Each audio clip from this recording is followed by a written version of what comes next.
এই পৃথিবীর প্রধানমন্ত্রী হিসেবে আপনি কি কি করতে চান স্যার? সেই তো অনেক কিছুই।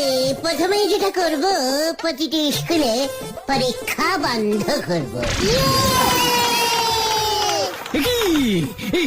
ওইসব কি বলছে হরেন? গরমের ছুটি 3 মাস, শীতের ছুটি 3 মাস, পুজোর ছুটি 6 মাস করে দেব।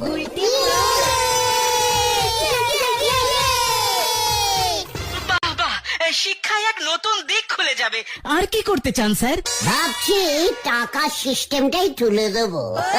এই টাকাই যত নষ্টের গোড়া, টাকাও থাকবে না, ঝামেলাও থাকবে না, গরিব বড়লোক সব সমান সমান হয়ে যাবে। বাহ বাহ, দারুণ চিন্তা, দারুণ চিন্তা। কিন্তু মানুষ জিনিসপত্র কিনবে কি দিয়ে? কিচ্ছু দিয়ে নয়, দোকানে যাবে, কৌটো খুলবে, বিস্কুট নেবে, চলে যাবে, ব্যাস।